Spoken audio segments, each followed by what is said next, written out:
"Arthur, if you don't sign this confession, you leave here with nothing," the HR director whispered. Ryan Caldwell smirked from the corner. I stood up, buttoned my jacket, and walked out without a word.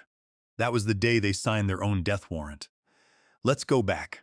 But to understand how a $50,000 legal retainer and a few lines of open-source middleware brought a $60 million corporation to its knees, we have to look back 12 months. For 15 years, I was the guy who kept the integration channels running at Caldwell Enterprise Solutions. My official title was Managing Director of Enterprise Accounts. In reality, I was the translator between the complex API architectures of our clients and our company's proprietary software. I managed 3 primary accounts: Apex Retail Group, Vanguard Logistics, and Sterling Healthcare. Together, these 3 clients accounted for 60% of our annual recurring revenue. In enterprise sales, executives like to talk about cloud-based scalability and automated pipelines. But the truth is much more mechanical. The software is just code. The service is the integration. My clients didn't stay with Caldwell because the software was perfect. They stayed because of the middleware, the custom integration gateway that linked their legacy databases to our platform. It was a proprietary piece of software that I had developed through my personal shell company 10 years ago before I joined Caldwell. When I was hired, I signed a non-exclusive sublicense agreement with Caldwell. They could use my integration middleware to service their clients, but the ownership of the source code remained with my LLC. My relationship with the clients was personal. I knew Marcus Vance at Apex back when he was a junior logistics planner, manually entering shipping manifests. I had helped Sarah Jenkins at Vanguard design her first automated warehouse routing protocol in Chicago. And I had spent 3 straight nights in Sterling Healthcare server room with David Chen when a bad Esquil injection threatened to wipe out their patient scheduling records. They trusted me. When you manage enterprise systems, you aren't just selling a license. You are selling a guarantee that someone will answer the phone at 3 in the morning when the database locks up. My compensation was structured around that trust. I had a 3% commission on the annual recurring revenue of these 3 accounts, which brought my annual payout to over $300,000 on top of my base salary. It was a fair price for keeping 60% of the company's revenue stable, especially since Richard Caldwell was actively trying to sell the firm to a private equity group. The alignment shifted in January during the annual shareholder dinner at the St. Regis. Richard Caldwell, our 62-year-old CEO, was standing at the podium talking about streamlining operations and preparing for the next phase of growth. Richard was desperate to cash out. His retirement plans depended on a successful acquisition by a private equity firm called Granite Capital. But Granite Capital was demanding a 15% EBITDA margin improvement before they would sign the final buyout agreement. To deliver those numbers, Richard introduced the new vice president of global sales. It was his 32-year-old son, Ryan Caldwell. Ryan had spent the last 4 years at a mid-tier consulting firm in Manhattan, a job his father had arranged to build his resume. He wore a bespoke Italian suit that looked a little too sharp, and he had the cold, mathematical focus of someone who only saw employees as line items on a spreadsheet. He didn't understand the technical architecture of our systems, and he didn't care to learn. To Ryan, enterprise sales was a solved equation of automated sequences and junior account reps reading scripts. The following Monday, Ryan called a meeting in the main conference room. He was accompanied by Thomas Vance, a board member representing our primary venture capital partner. Thomas was a tall, silver-haired man who rarely spoke but held massive sway over the board's voting blocks. He and Ryan had formed an alliance. Their objective was simple: cut operational costs immediately to inflate the EBITDA for the Granite Capital buyout.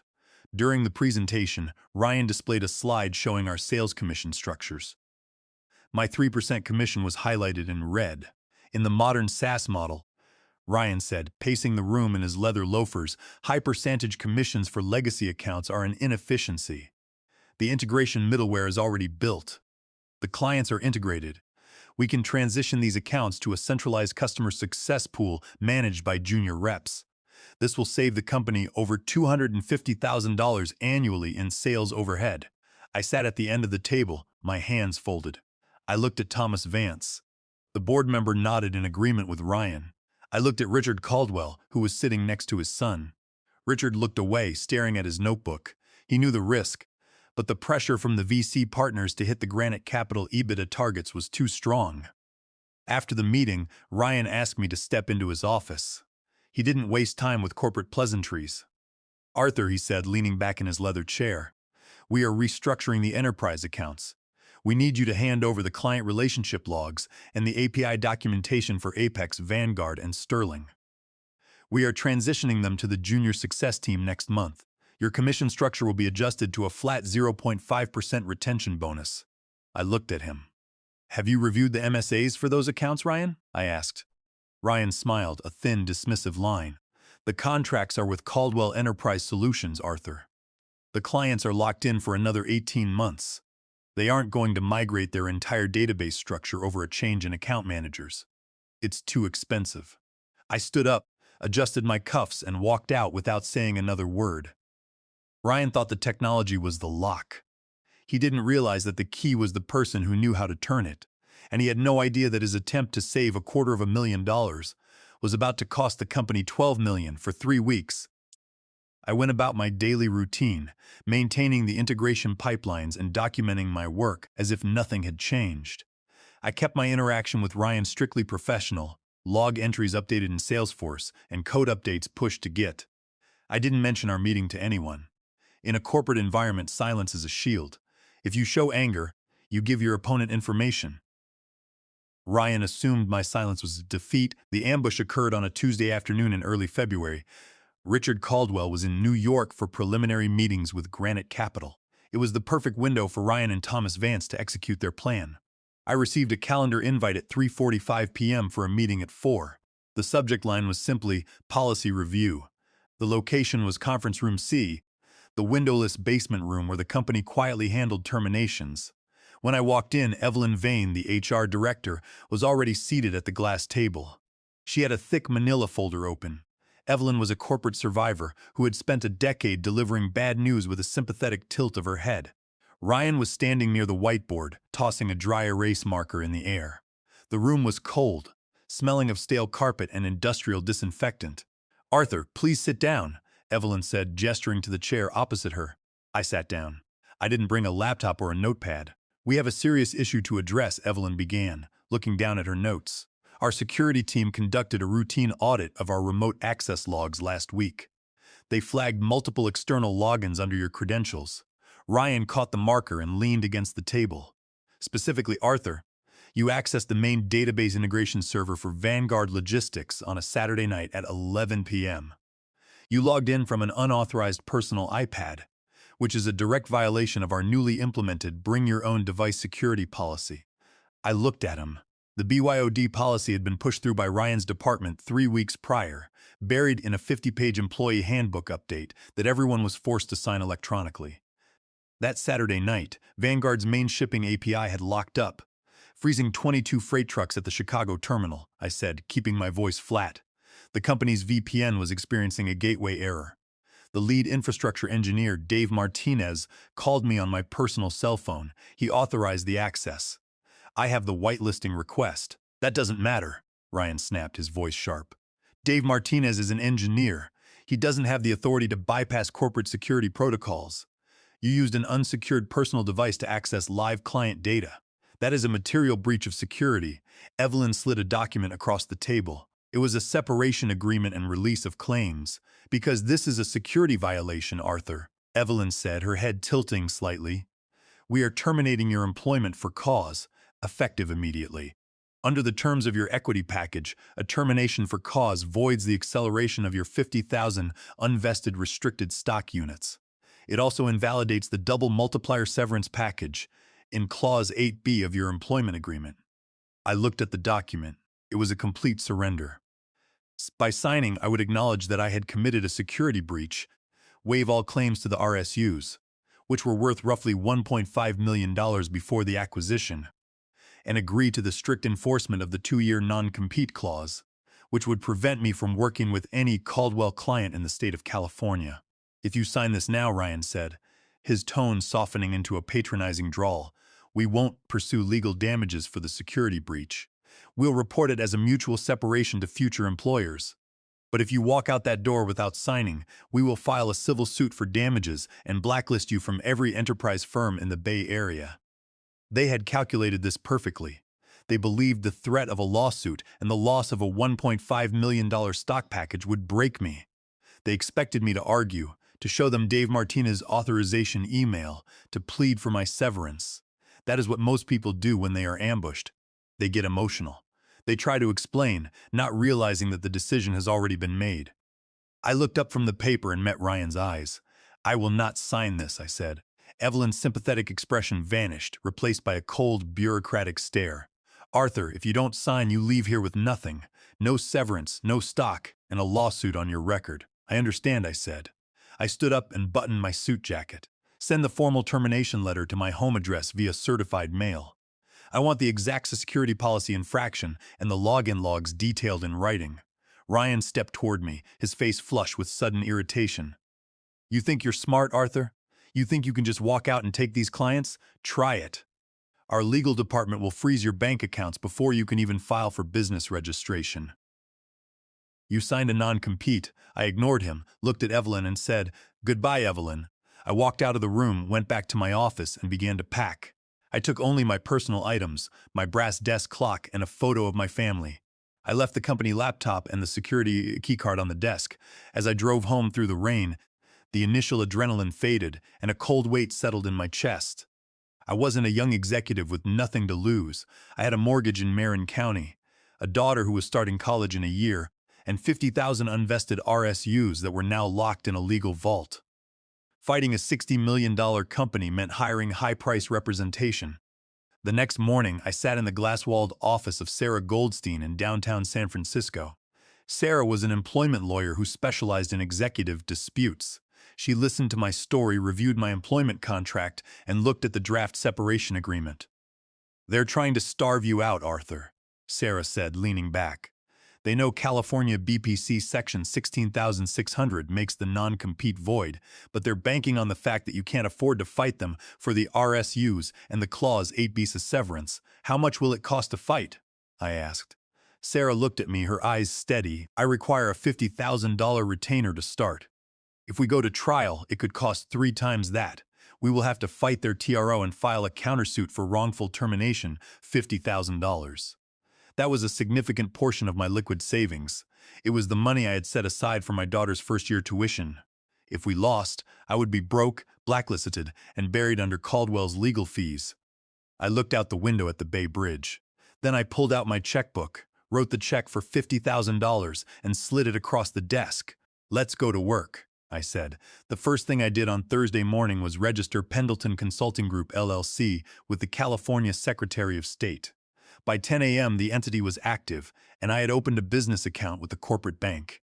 I didn't rent an expensive office. I set up a desk in my study and used a virtual business address in downtown San Francisco.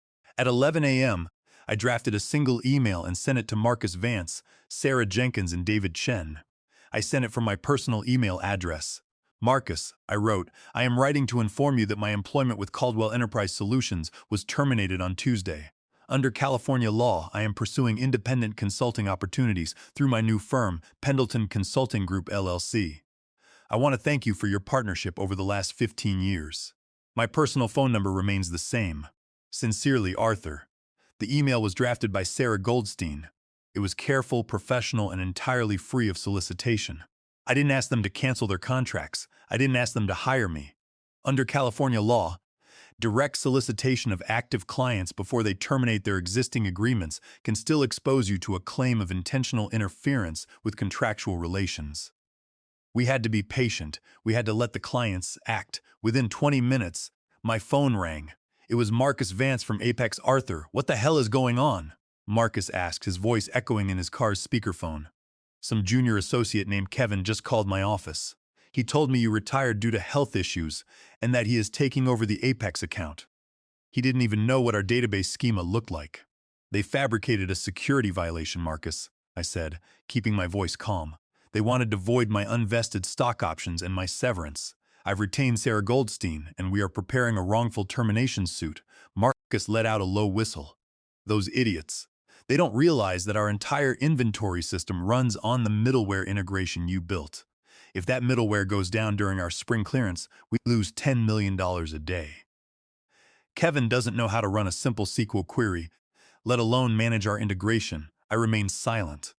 I knew Marcus's legal team would already be looking at their options. I'm calling Sarah and David, Marcus said. We signed those contracts because of you, Arthur. We're going to look at our agreements. By Friday afternoon, the strategy was in motion. In enterprise software services, contracts are designed to prevent clients from leaving easily, but they also contain clauses to protect the clients from service disruption. In our MSAs, Section 14.3 was the key man provision. It stated that because the integration middleware required highly specialized knowledge, the active involvement of Arthur Pendleton was a material condition of the contract.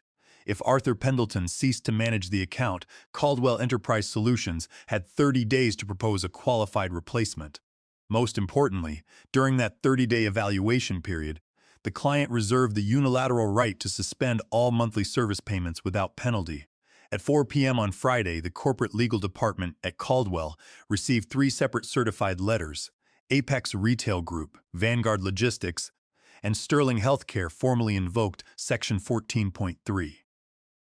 They declared that they did not approve of the junior representatives assigned to their accounts. They demanded that Caldwell submit the credentials of a certified lead architect for their approval within 30 days. In addition, they exercised their contractual right to suspend all monthly service payments, effective immediately. The impact was instantaneous. Caldwell's monthly billing cycle occurred on the 1st of each month. By freezing their payments, the 3 clients withheld over $800,000 in recurring revenue. In the corporate software sector, cash flow is the oxygen that keeps the company alive during M&A negotiations. Caldwell was operating on a tight margin, relying on that monthly revenue to cover payroll and hosting fees. But the real damage was to the acquisition. Granite Capital's due diligence team was in the middle of reviewing Caldwell's books. In any standard buyout agreement, there is a clause regarding a material adverse change, or MAC.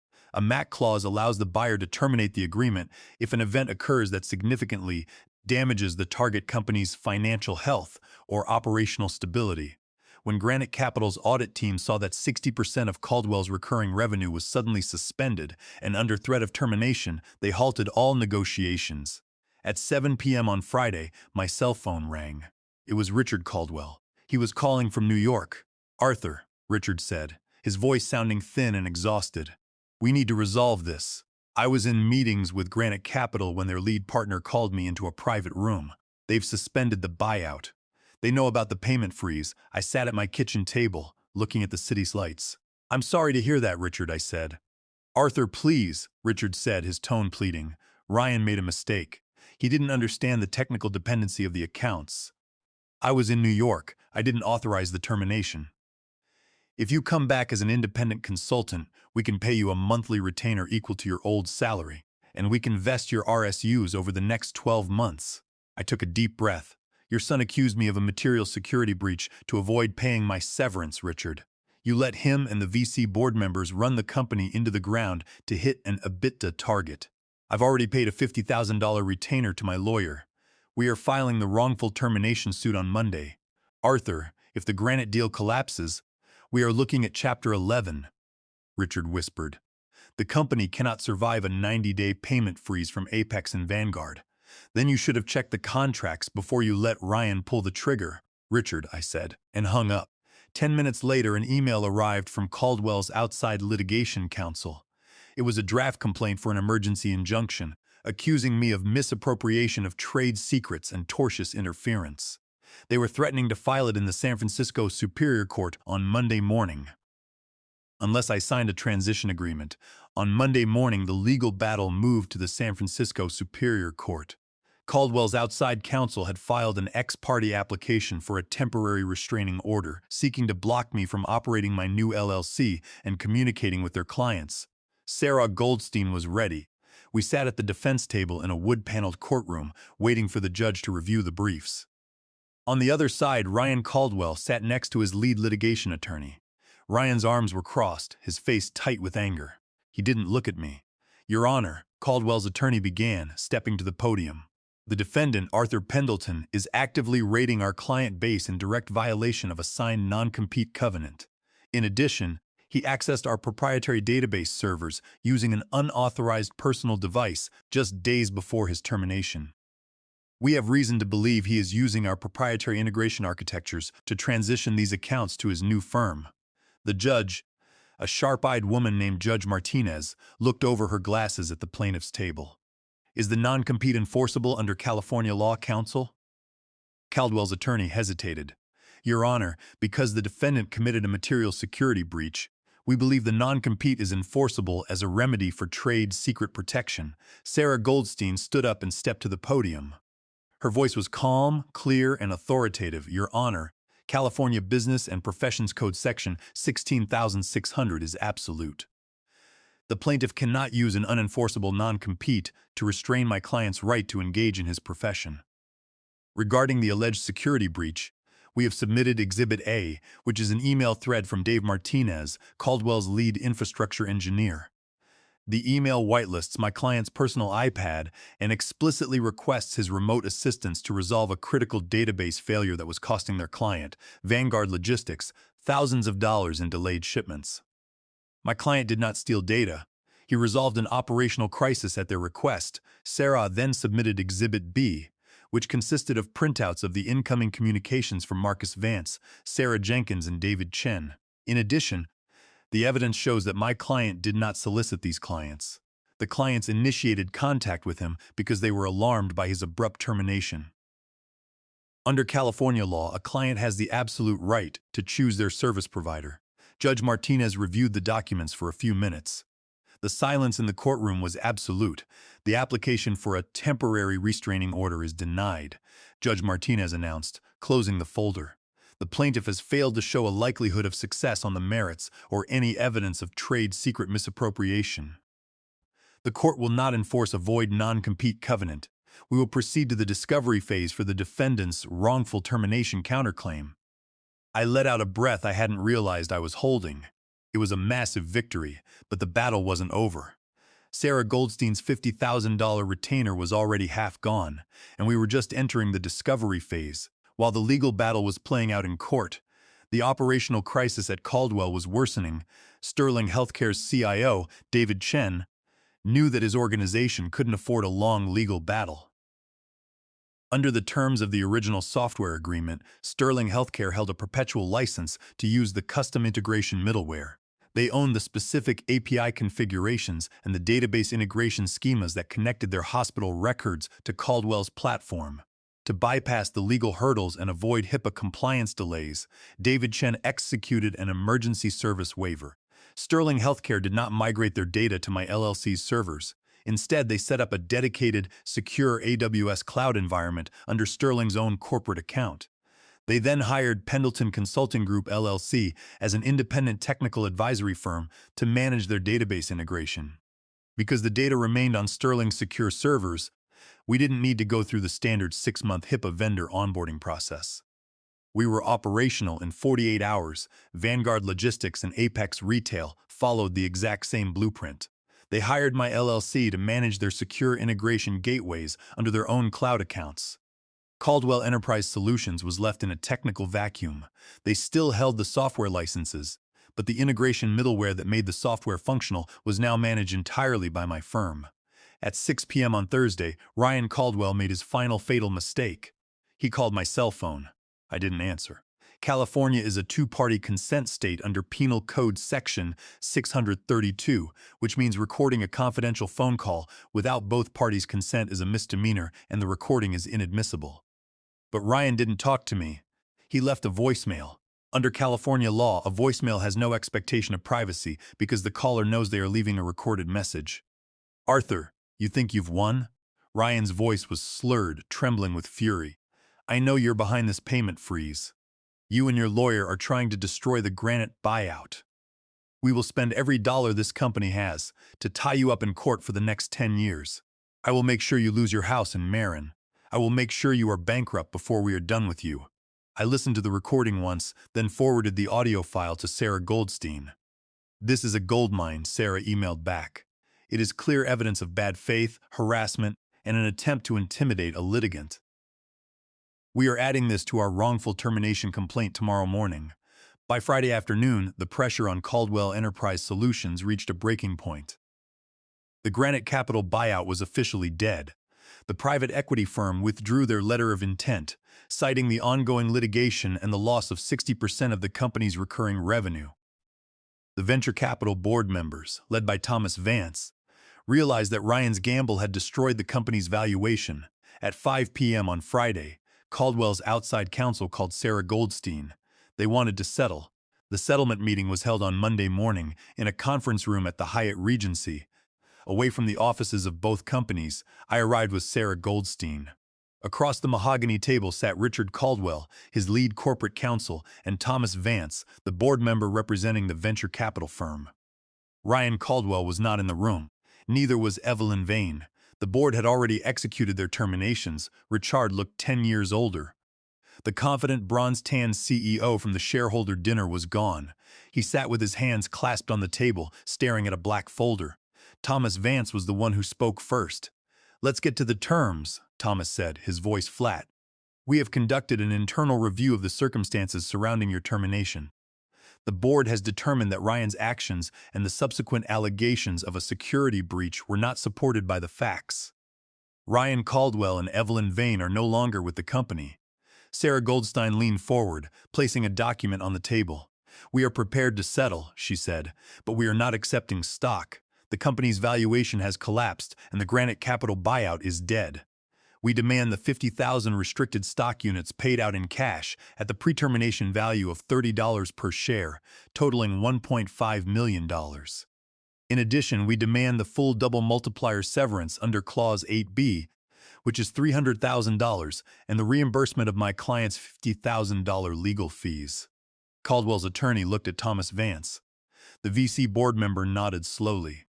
He knew that if the case went to trial, the wrongful termination discovery would expose the board's collusion in trying to inflate EBITDA through bad faith terminations, leading to shareholder lawsuits.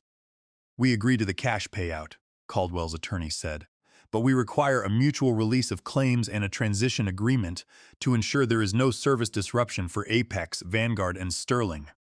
"My client will facilitate the transition," Sarah said, "but the transition will consist of transferring the integration middleware licenses and service agreements directly to Pendleton Consulting Group, LLC.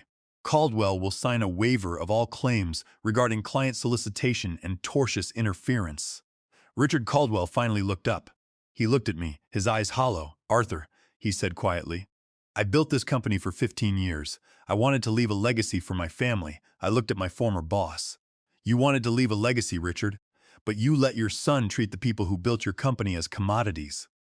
"You can't build a legacy on greed." Richard didn't reply. He looked down and signed the settlement agreement.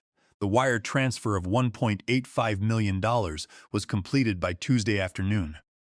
I paid Sarah Goldstein her remaining fees and deposited the rest into my business account.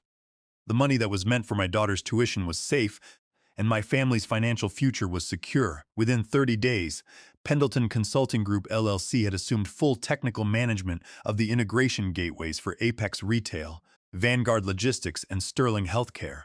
Because we operated with low overhead, I was able to charge the clients 20% less than they were paying Caldwell, while increasing my own net profit margin by 50%. I hired Dave Martinez, the infrastructure engineer who had whitelisted my iPad and had been subsequently laid off by Caldwell, giving them a higher salary and equity in my new firm. Caldwell Enterprise Solutions never recovered. The payment freeze had drained their operational cash. Without the revenue from their 3 largest accounts, and with their reputation damaged in the tech sector, they were unable to secure new funding. 6 months later, the board filed for Chapter 11 bankruptcy protection. The company's assets, including their proprietary software platform, were sold off for pennies on the dollar to pay creditors. Richard Caldwell was forced to liquidate his remaining stock to settle shareholder lawsuits. His dream of a retirement yacht in Monaco was replaced by a series of depositions and legal bills. As for Ryan, his career in the Bay Area tech sector was over. The story of the fabricated security breach, the lost $12 million portfolio, and the threatening voicemail had circulated through the local executive network. No venture capital firm or tech company would hire him. He eventually moved back to New York, working as a junior residential leasing agent, far away from corporate sales and far away from any enterprise clients. Sometimes, executives get so caught up in the spreadsheets and the EBITDA margins that they forget a simple truth. Contracts don't keep clients. The brand name on the building doesn't keep clients. It is the service, the relationships, and the trust that keeps them. And once you destroy that trust, the clients will find the loophole, and they will walk right through it, leaving you with nothing but an empty office and a stack of legal bills.